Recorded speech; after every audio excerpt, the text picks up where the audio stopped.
Ngahlangana nokwenzekile Mngoma kwaku 2018.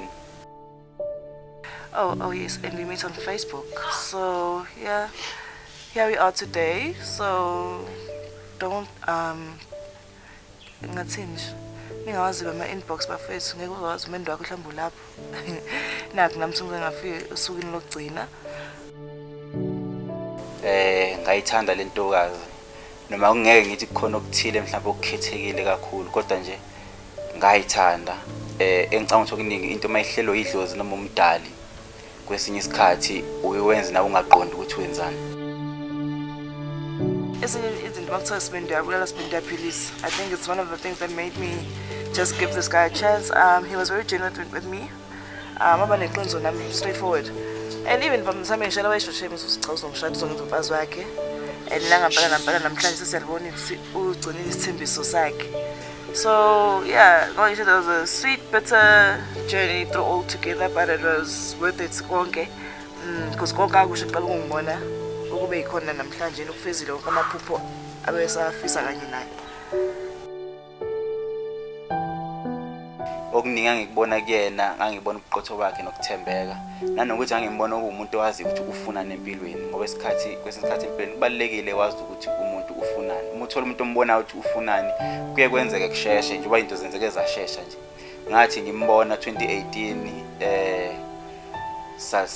sazwana ayikabona ngabona ukuthi cha lo muntu cha akazofunani. Ngathatha isinqumo ukuthi cha ngiyamthatha. Ngase ngithatha isinqumo ke angibange ngisabuyele emuva ngoba unyaka ngiuqedile ngilobolile ngembesa ngamthehla.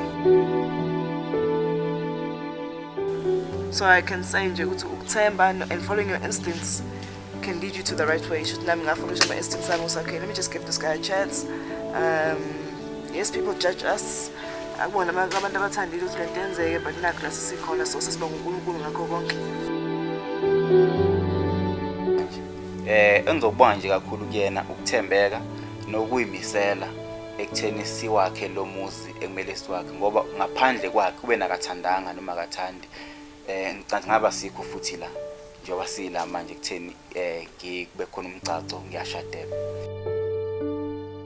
So siyacela simthokoze kanye nathi konke nomusa kusihambele namhlanje. uNkulunkulu abe nathi kuzona zonke indlela esihamba kuzona, asivikele nala saya khona kuze okuhle okuningi kwi-future yethu asiyakhayo nobabhekho.